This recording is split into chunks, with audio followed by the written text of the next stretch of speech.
Welcome, welcome, welcome to Two Brothers and an Idea. They call me Ferdinand, the bringer of balance, leader of many disciplines, and one of your hosts of Two Brothers and an Idea. And I'm here with a really good friend, my homeboy, Tetaun. What's up, man? It's good to be here always, and ready to just sit back and see what it is that you have to share, and some great insight, man. We always have some unique conversations, and so I'm looking forward to it. Good stuff. That's what's up. That's what's up. I appreciate that.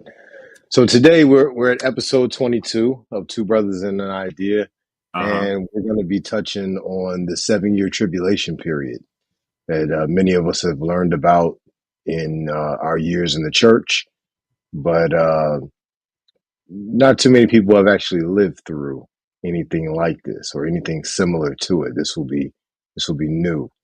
What are your thoughts on that?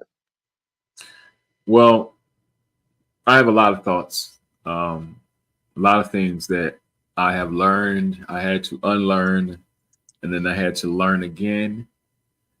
But what I think is most important for me when I think about it is not I don't I'm not afraid. I think it's more important to be prepared, you know, Yeah, absolutely. equipped with an understanding and with a knowledge of what to do, how Sure. to do. Um, Fear is obviously what people will experience, right? But just in my thinking, man, it's a lot to take in. But I think, Yeah. you know, depending upon how you've learned it, how your perspective is on it. But I will assure that at some point um, we will find out, right? Absolutely. For the crowd that's out there, I want to give everybody a little bit of a background of how we get to having a conversation about a 7 year tribulation period, and we're having this conversation outside of a church. Okay, so for all those who are interested in astronomy and astrology, the planet Uranus. Well, it takes 84 years to orbit the sun, right? But every 84 years, it goes into Gemini. Every time it goes into Gemini, what we've seen in a pattern is people having a rebellious and a lot of sudden changes within Mm-hmm. their communication, within the way that they think. And then it creates like a powder keg, and it creates revolutions, right? So I tell multiple people that I talk to, put any year within the next 5 years in the calculator and subtract 84 from it. Right, it's Mm-hmm. going to take you back to the World War II time frame. You subtract 84 again, it's going to take you to the Civil War time frame. You subtract 84 again, it takes you to the Revolutionary War time frame. And no matter how many times you subtract 84 all the way through the BC periods, through the BC period, you're going to keep getting to some type of a war. There are some individuals out there who are like, oh, well, we have wars in between. And they're right. We do. Right. But what separates this 84 years, this period, this cycle that we go through, is every time we have this one, it's always a revolutionary type of thing. It's always a rebellion. It whole regimes of leadership get replaced. Sometimes whole ideologies and countries get completely replaced as a result of this, because it's a whole nother way. It's a whole new way of thinking, Right. right? So this is, and I know I said a lot for everybody out there, but I want to be very clear that what we're talking about here is astrology and astronomy. We're going to use a lot of different references, but we're using astrology and astronomy to get an understanding of what is going on, how it's going to play out, and all of those different types of things. You know, as I listen to you talk about astrology and astronomy, I would love for you at some point in your demonstration to be able to align that up with what many of us believe, what the Bible or what the Quran says. How do you connect those dots together? Um, I'm sure the audience would appreciate that. You understand? Because some people don't even, I refuse to believe any parts of astronomy and any of those types of things. So I think it'd be interesting to be able to, if we have time, for you to be able to do that. Absolutely, we can do it right now. So I just read through the full book of Revelations. I felt like I just wanted to get a brush up on it. And a few of the references that stood out to me were numbers 1260, 42. But then what also stood out was the 12 tribes of Israel, right? The seven spirits, right? So the seven spirits, what's that? That's the seven inner planets. What's the 12 tribes of Israel, the 12 tribes of Judah? What is that, right? Well, that's the 12 constellations that surround our celestial sphere, right? That's that 12-step ladder that they're talking about on a regular basis. And many people have heard about this 12-step ladder from so many different pastors and preachers, and they might not have realized that that was the 12 constellations of the zodiac. Same as the 12 levels of going through our academic system, first Okay. through 12. So, pardon me. And as you have shared that perspective, what qualifies or what He's still there. quantifies? He's still there with us, Teton. Teton might be having some Wi-Fi issues over there. What were you saying, brother? You hear me? Yeah, I can hear you now. We lost you for a second. Oh, did you? So what is the evidence-based facts, or what evidence proves your claim or your statement in terms of what those numbers represent? Is that just something that is symbolically known, historically known? How do you connect that? Well, I would say it's very easy to connect it because the people who shaped the civilized nations within the last 300 years, they embedded astrology and astronomy into everything that we do, right? So I'll use something simple like the days of the week. Well, the first day in the week is Sunday for the sun, right? Why did they call it Saturday? Why did they call it that? Because it's for Saturn. Monday, Moon Day. This is all Googleable. Anybody can Google this, and it'll be the first thing that pops up. Okay. And who's responsible for initiating that? Would you say that the Roman papacy?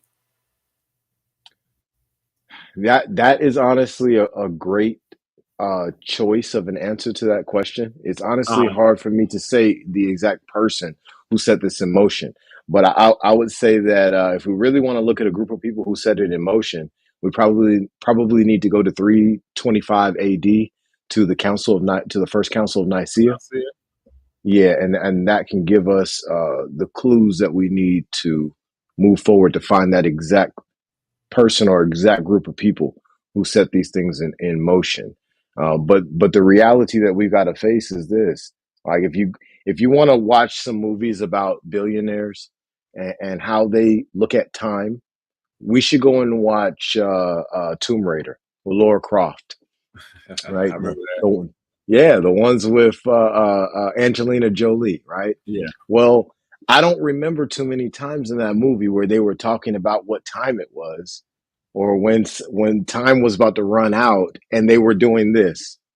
I don't remember that. What I remember is them going to their observatory Right. in their house or right next to their house on their land with their super big telescope that was like the same size as NASA's, and then they were talking about time at that Right. point. You see what I'm saying? Right. I remember that. Right. Well, this is what the quote unquote elites do. This is how they equate time, right? And it's very similar to how Moors and how ancient people, how they equated time. How ancient people and how Moors equate time is based on cycle ages. That's still using the zodiac, but now it's based upon the precessional cycle of the North and the South Pole, right? Well, those great months are 2,160 years. Those great seasons are 6,480 years, right? And when we start to Okay. look at time that way, we start to get a different perspective on Right. what's going on within our let's say, behavior of humanity. Mm-hmm. Yeah, that's very interesting. I think a lot of what I'm hearing, and correct me if I'm wrong, is that you're connecting uh, the very, the time sequence, calendar time, and the history of time as it relates to what you said, 26 or 23 BC AD. When we think about the processional cycle, we're Uh huh. talking about one great year is 25,920 Okay. years. Okay. Yeah. Okay. Okay.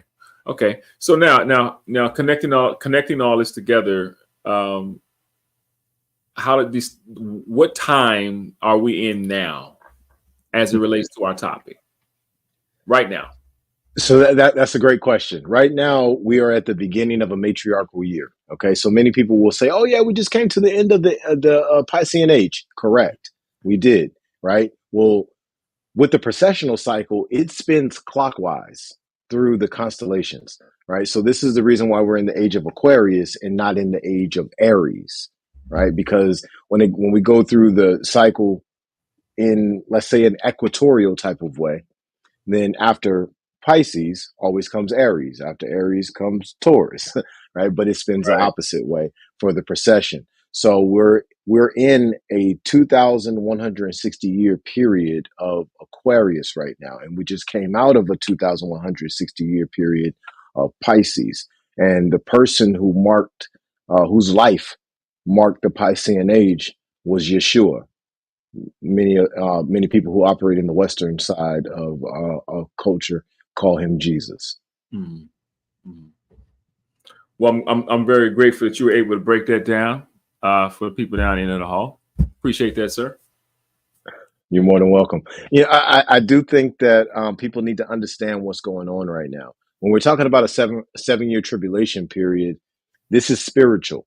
Okay, when we're talking about astrology, we're not just talking about like a wheel and we got some signs up there and we got some planets and all that kind of stuff. No, it's not just a wheel. It's something that you can go outside and see at night. Okay. It's real. It's out there in the cosmos and they affect us. And I want to lock this in a way that will help those out there who may think that this is a pseudoscience. I want to help them understand what it is. Okay.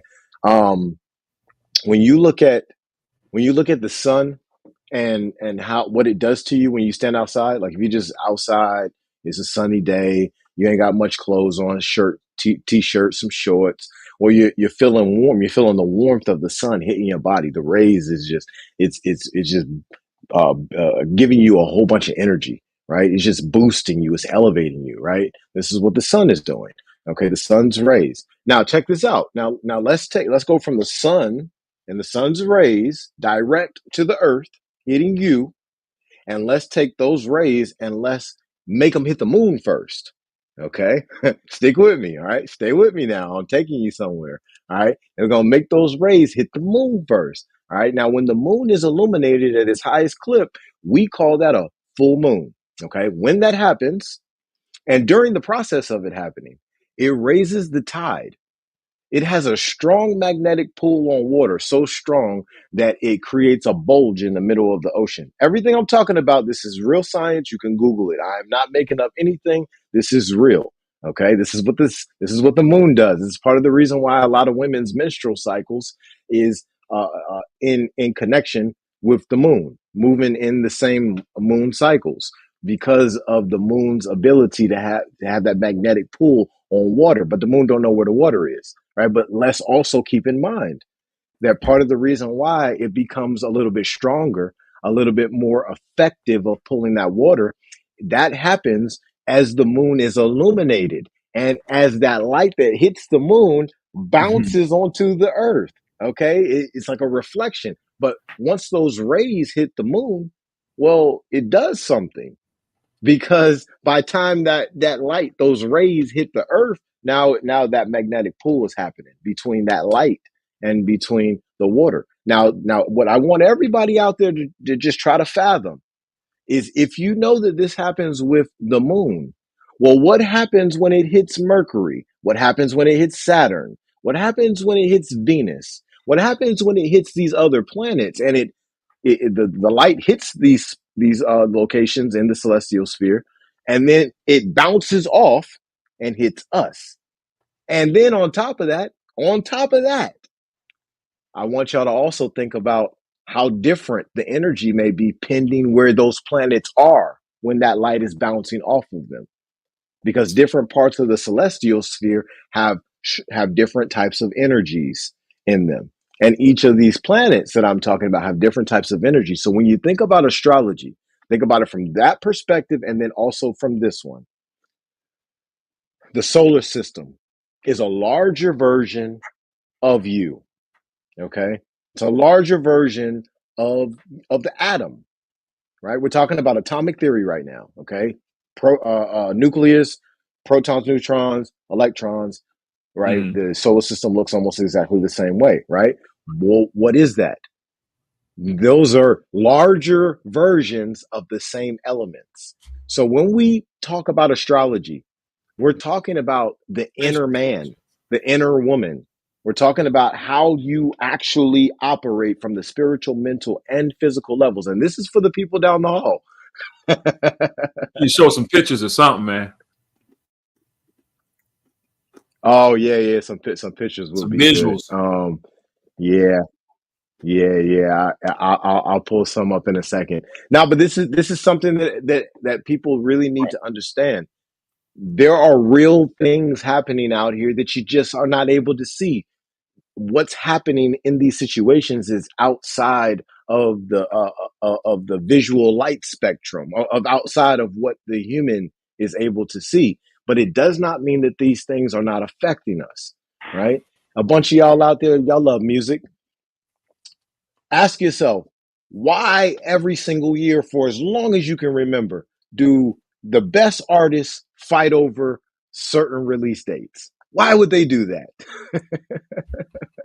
Because they've got people who understand this science so well that they're telling them, listen, on these time frames right here, when this alignment happens, this is when people spend money the most. This is when they react to this specific word the most. This is when they do this or that the most. They harnessed the ability to, let's say, predict human behavior at very specific times of cycles, right? Well, these are things that we all need to learn, to especially to get through this 7-year tribulation period. And when we call it a 7-year tribulation period, let me also make that clear. We're talking about Uranus being in Gemini. All right, remember, Uranus does 84 years to orbit the sun. Okay, so it takes 84 years to get back in Gemini again, from the start of being in Gemini the last time. Okay, and it because of that, there's 12 constellations. So 7 years per constellation Uranus is in. We're talking about, and Uranus is the planet of rebellion. It's the planet of sudden changes. It's the planet of unexpected things. So we're talking about the planet of rebellion being in the constellational space of Gemini, 30 degrees in the constellational space for 7 years. We're talking about rebellion in communication for a long period of time. And the last time we saw this, the United States was a part of the World War, D-Day, all that, France, all them countries over there, all those hundreds of thousands of people who were killed, millions of people who were killed. Yes, that's what happens every 84 years. Every 84 years. Every 84 years. Man, For as long as I can go back. Like I haven't been able to get back far enough where I was able to find a period where this 84 years there wasn't a whole lot of confusion and death. Wow. So you're talking about this period of time, and I think, I don't know if you've had an opportunity to kind of share with your audience how you configure the process of the preparation. Have you gone into that part of the preparation period of putting it in documentation, meaning getting more food, right? Storing up your food goods and all those kinds of things, the relevancy of that? Sure. Yes. All right. So preparation. I highly recommend everybody out there focuses on preparing in three ways. Okay. This is a spiritual war. Make no mistake about it, there's going to be a lot of physical death.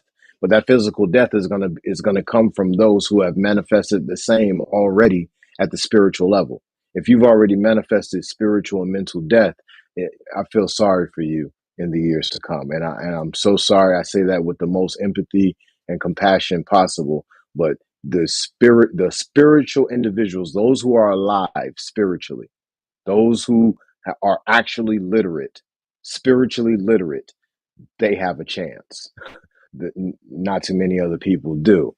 Um, because like I said, this is a spiritual war. This is the beginning of a matriarchal age. And when I say a matriarchal age, I'm talking about half of the great year. We just recently talked about the precession, okay, the polar region of the earth and how it moves through the constellational space. And it takes 25,920 years for that space, to make a full revolution in that space. Well, what we've got to understand is being in this new matriarchal age, meaning that we're in a half of a great year, right? Because you got one half that's almost 13,000 years that's Uh, patriarchal, one half that's matriarchal, almost 13,000 years. Then being in the age of Aquarius, the constellational sign of I know, the water bearer, the air sign, right? When you're in that type of energy, uh-huh. we're talking about one of the worst things that we've ever seen in human history that's about to happen. This isn't a typical 84-year period where we have a revolution. This is different. This is going to shake the core of all systems around the world because we are moving. The spiritual energy has already moved the spiritual feminine back to its height. It's already happened. We are starting to now see the physical representation of that, the physical manifestation of that. So we're looking at, for those who aren't prepared, yeah, we're looking at one of the worst things that's ever happened. So those three things, let's get back to that. Those three things that I recommend to each and every person. And if you got a pen and paper, I highly recommend you write this down. Okay. Number one, store food. Grow as much food as possible. You're not into gardening? Get into gardening now. Trust me, you don't want to wait. Do it this season, every single season until things start to tip sideways. Okay. Grow as much food as possible, can and jar and store as much of that food as humanly possible. And store it and jar it in places that don't require electricity, right? Learn our ancient ancestors' practices for how we refrigerated food without a refrigerator and put that food there, right? And make sure you got multiple stashes of it. You want a 90-day supply of food for each person that you are going to be caring for during this time. All right. Now that's number one. Okay. This is very, very important because I do anticipate a food shortage in multiple parts of this country, if not multiple parts of the entire world during this 7-year tribulation period. Now, number two, land navigation. Take that very serious. Map reading. Learn how to read topographic maps. Get the tools that you need to be able to navigate. Learn how to do pace count to determine distance. Learn how to maneuver on the land. And if you have to cross water, figure those kinds of things out. Have a primary and a secondary and a third dairy and a fourth dairy route to wherever your safe house locations are, and have multiple safe house locations. The last thing, and this is the most important. So this is last, but it ain't even close to least.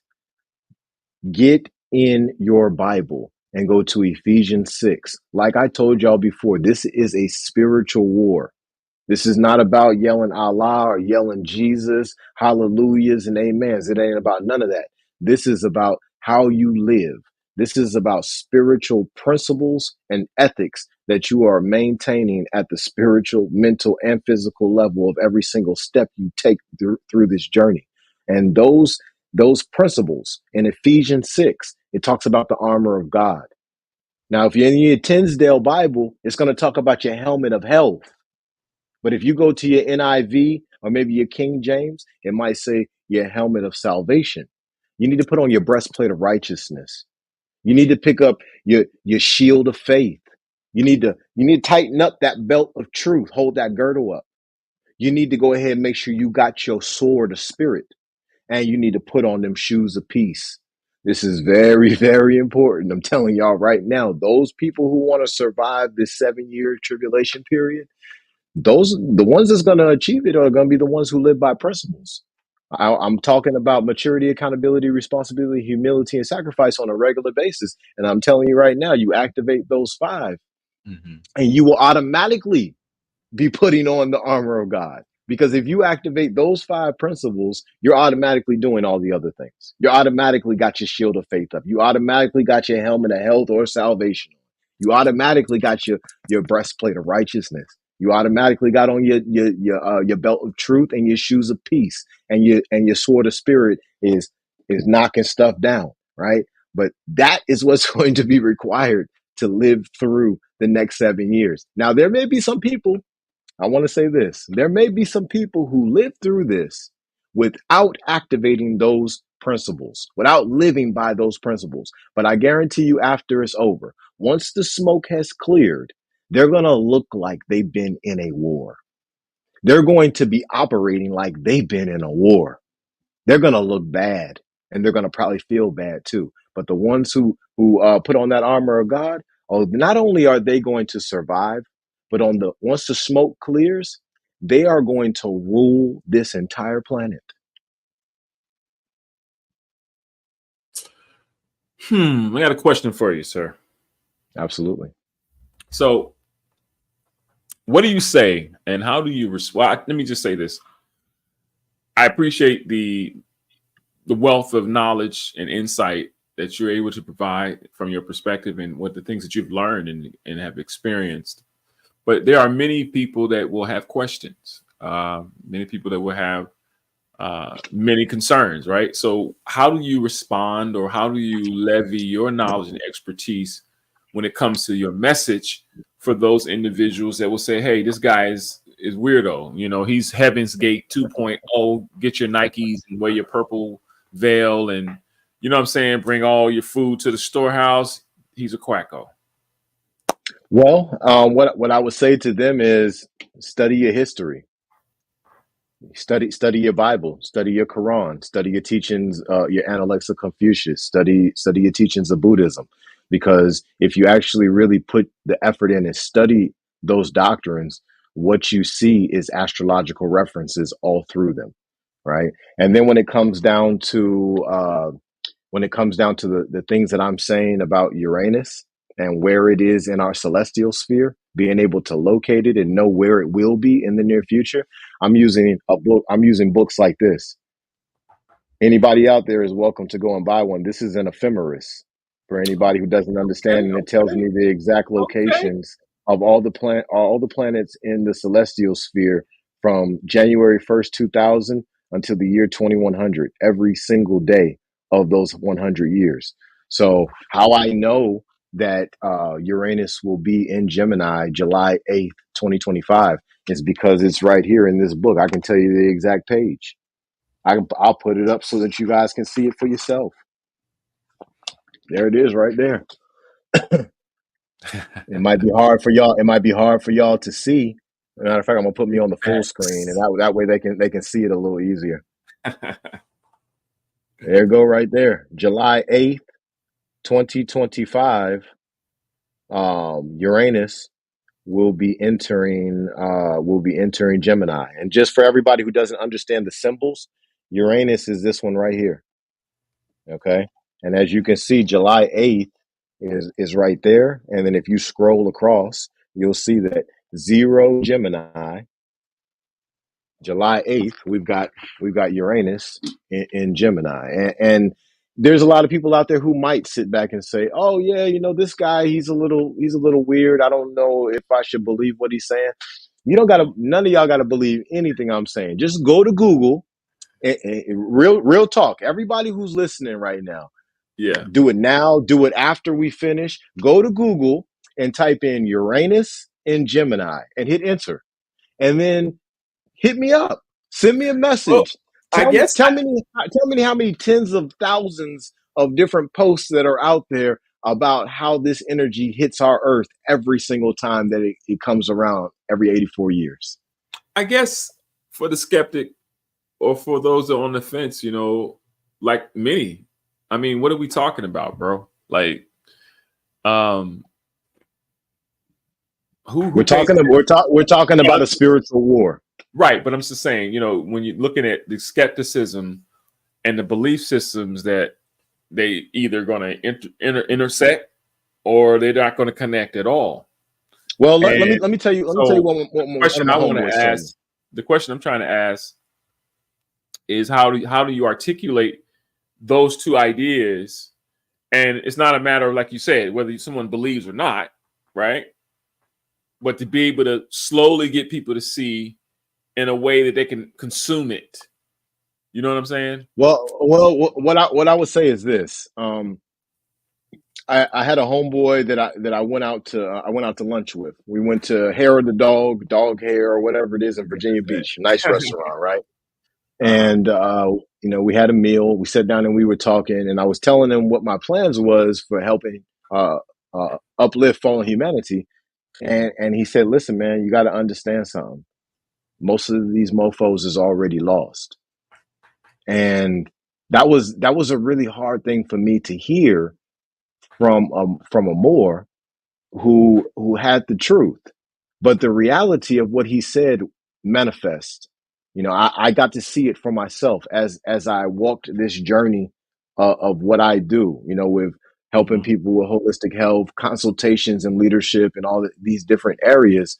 I saw that the vast majority of people's that I helped, their self-discipline wasn't where it needed to be at all, just for something simple like creating a business. Uh-huh. It's really not that hard once you have either read the books or you're sitting down in front of somebody who has read the books, did the work already. Right. Well, they weren't able to handle that. So now, if you're not able to handle something that simple that didn't require that much self discipline, and you had somebody who was a master in certain areas of it, and they're doing a big portion of the work, well, that says a lot about what will happen for you if you're in an emergency. Mhm. You could have Jesus walk right up in front of you, and Mhm. Jesus could be like, "Hey, listen," and he says nothing else. And then the next person who walks up to you, who's giving you the message that you need to have, you wouldn't listen to it. So Right. the hard reality is, a lot of these skeptics out here, I don't waste my time trying to help them digest it, because they haven't structured their ability to digest truth. They've constructed a palette, a spiritual palette of accepting lies. And if they hear truth, Uh-huh. it becomes like Morpheus said in the Matrix, when he was talking about how some of these individuals are so hopelessly dependent on the system that if you tried to give them the truth, they would fight you. They would employ agents on their behalf to stop you from handing them the truth for free after they just told you they wanted it. You know, This is the reality. right. I think when I think about it too, you would think the question will be this: what makes you or anyone as such think that what they have is the truth or the absolute truth? Or are we speaking from uh, an experience based? I mean, because many people will say they come into the name of truth. I have the truth. Follow me. You don't know what you're talking about. You don't see. You're asleep. So, what is it that has to be done, or it continue needs to be done when you're communicating a message, when all the noise is scattered? Well, I would say that the answer to that is me to continue my demonstration, Okay. and because all I'm able to do is continue to demonstrate and then continue to disseminate, Okay. and what the people do with it is up to them. I've tried convincing people throughout the years, and most people that I've ran into, they don't really get convinced. Well, why? Well, it's based on who you have chosen to be. That's what allows you to be able to ingest truth or the lack thereof. So this is just, this just is what it is, man. And when it comes down to fact based and evidence based, Uh, when we look at cycles that we can easily be like, all right, yeah, every 12 years this happens, every 84 years this happens. That is the evidence. The evidence is right there by using the calculator. And those who sit back and choose to do these math equations, 2026 minus 84. Oh, it was 1942. They didn't drop the atomic bomb on exactly 1942. I don't know, man. You probably wrong. Oh, okay, all right, no problem, bro. Don't worry about nothing I'm saying. Don't prepare nothing. Don't worry about it. You good. If that's the way you're thinking about this, then I'm sorry for you. You're already gone. You're already lost. you're already checked out. Yeah, but that's the problem. That's the Western psychological conditioning when someone is responding in a way like that. Because now what has happened is you don't see things in a spiritual mind frame. A spiritual mind frame sees things in unity, in the Bantu, right? But when you are sitting back nitpicking at at details, when we're having a spiritual conversation, because that's what astrology is, no matter who's having it. It's a Mhm. spiritual conversation. And if you're nitpicking trying to get details, you're lost in the physical. Yeah, I think it's fair for people to question everything. I think they should as well. Make no mistake about it. I think it's fair for people to have a different view, right? A different experience, a different understanding of something. It's fair. Just like when you would consider other communities and cultures who have established their own subculture or belief system, and they're looking for recognition, or they're seeking for authenticity or some type of way where they fit or not fit. The fact of the matter is, hey, I'm a human being, right? And sometimes I think people lose sight on what it is that the common thing is, and the common goal is to what? To learn, to grow, to share information, whether I agree or not. But I think when I deliver something, you will hear this old saying, and I don't know if it's correct, but it's better to what was it, Ferdinand? Give bees honey, or honey to the bees, or the flies to the gnats, or then vinegar. Because sometimes you get into this, not you, but sometimes when we hear a lot of these conversations, people come to this doomsday, this judgmental, and they begin to mirror these great Pentecostal white men, these great Pentecostal Asian men, whatever it may be, that talked about the very same topics in the 1970s. You understand what I'm saying? And so I just think it's fair that we all have different views and perspectives, but I do know, as I'm about to land my plane, that there's a lot to learn, and it would be irresponsible for many of us to reject a lot of the things that are being shared, especially when you can go out, of course, and research the information yourself, right? Absolutely. But I just appreciate the moment, the ideas, to be able to, listen to the information and insight, and just take what I need from it, and making sure that it's put to good use and not, disregarded. We I disregard a lot appreciate of that. stuff. Yeah, I appreciate that. And that's see what I understand, and part of what gives me strength is the shoulders that I stand on. Right. Uh-huh.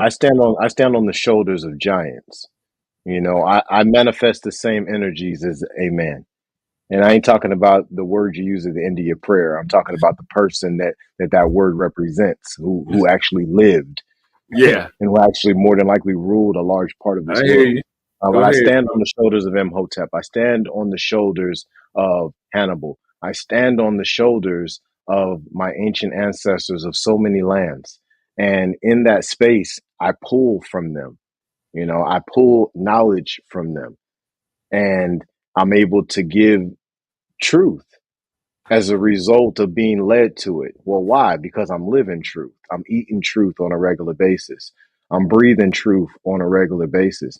And then that puts me in a position where I'm drawn to it and truth is attracted to me, you know? And I see it as a responsibility for Yeah. me to disseminate this knowledge because who else is, we've got many of our brothers and sisters out here who Right. have knowledge, right? There's a small percentage, but it is many of them.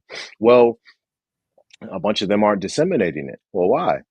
Fear, guilt, doubt, disbelief, or whatever the situation is. Maybe it's not fear, guilt, doubt, or disbelief. Maybe it's selfishness.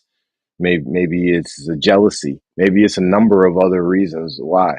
Well, I'm in a very unique position because I don't really feel too many of those things too much anymore. I have them dialed down real low. My fear, guilt, doubt, disbelief, my jealousy is almost non-existent. So what I feel on a daily basis is love, compassion, and empathy. I'm operating in maturity, accountability, responsibility, humility, and sacrifice.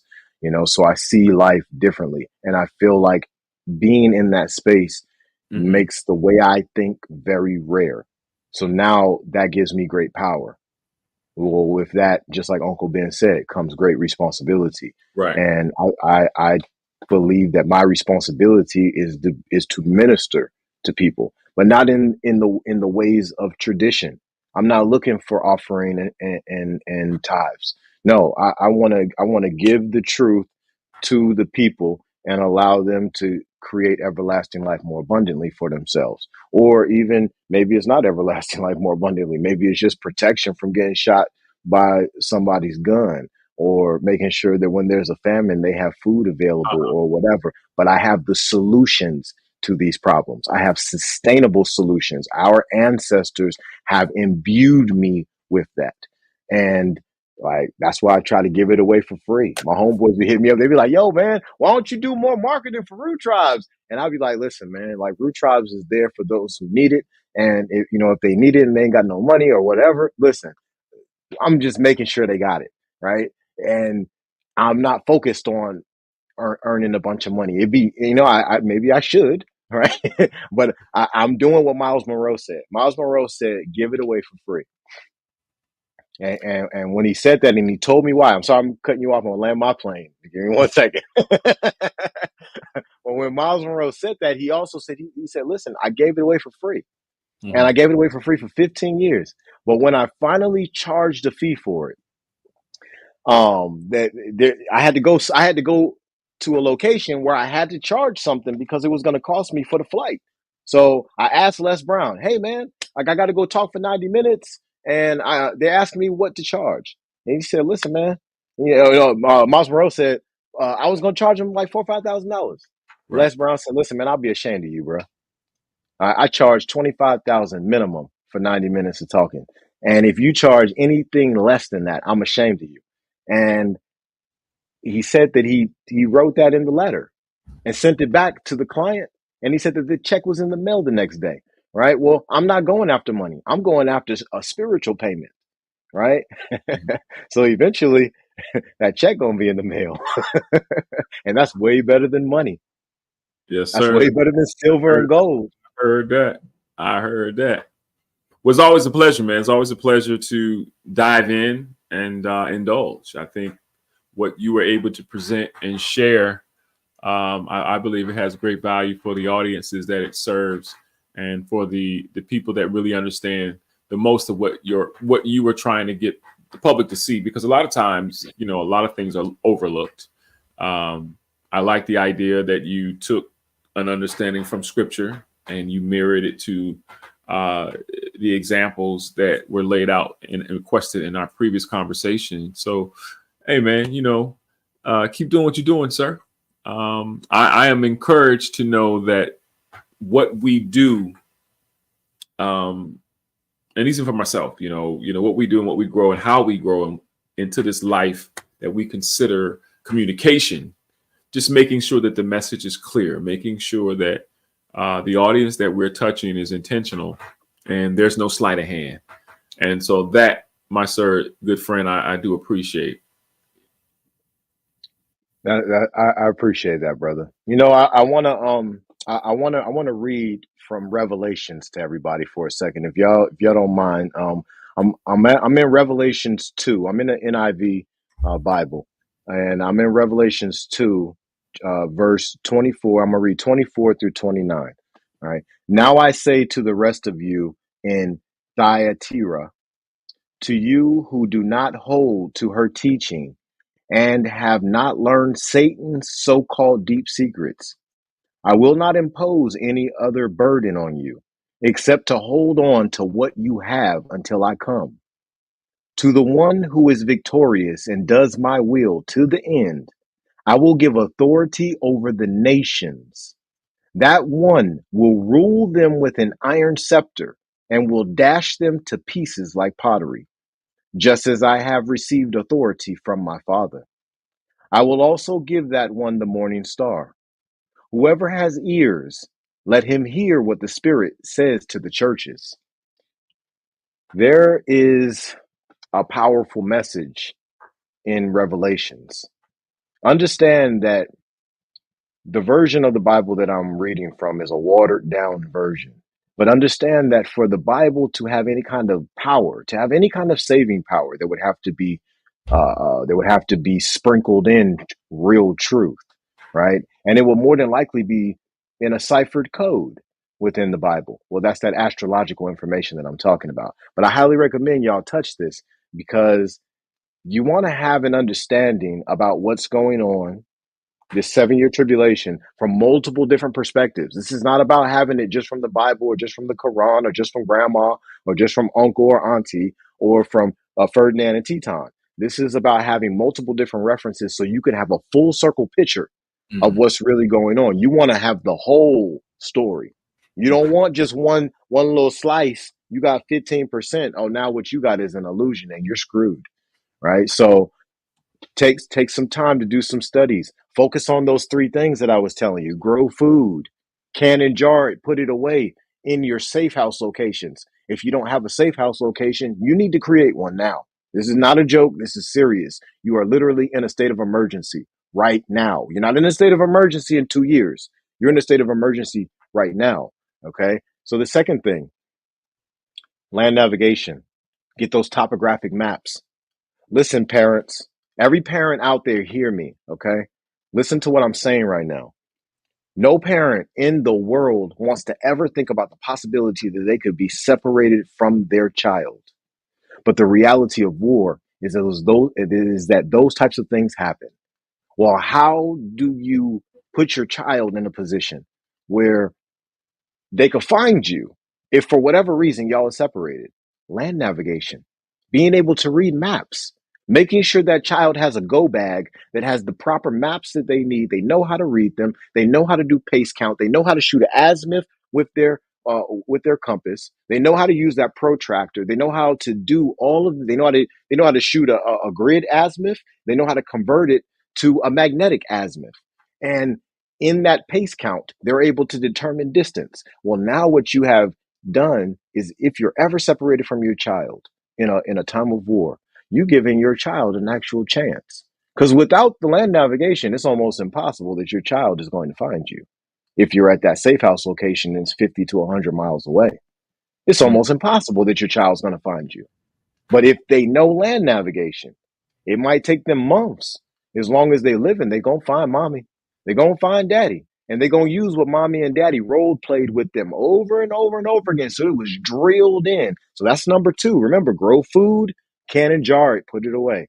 Number two is land navigation, map reading skills, learning how to move from point to point. Mm-hmm. Okay. The last one is Ephesians 6. Put on that armor of God, y'all, that helmet of health, that breastplate of righteousness, that belt of truth, those shoes of peace, that shield of faith, that sword of spirit. Listen, all three of those things that I'm telling you right now is what's going to get you through this next 7 years. You could think that Draco is going to get you through. You could think that Smith and Wesson going to get you through. You could think that M16 going to get you through. I'm guaranteeing you it's not. All those people who run out of food, if you ever run out of food and you need to feed your children, you're going to go to that government. and they're going to make you disarm to get food. It ain't going to matter how many guns you got. You're going to lay them down so that you can feed your children. Grow food. Listen, I love everybody out there. I want everybody out there to win. And if you need some help, if you need some advice, look at the links. We got a bunch of links down in the description of these videos. Hit us up. Hit me up. Hit Tetaun up. Hit up one of your hit up one of your homies. Hit up one of your brothers, and make sure y'all work together to figure out the way forward. Because if any of us survive what is about to happen starting July 2025, and it's not going to end until 2033. Okay, and the only reason why it's going to last that long, because it should be 7 years. The reason why it's almost 8 is because Uranus will retrograde about a month after it goes into Gemini, and then in 2026 it does the full mission through uh, through Gemini. All right. So work together. Please. I'm telling y'all right now, I want to see all of y'all on the other side. Ferdinand and his family, we good.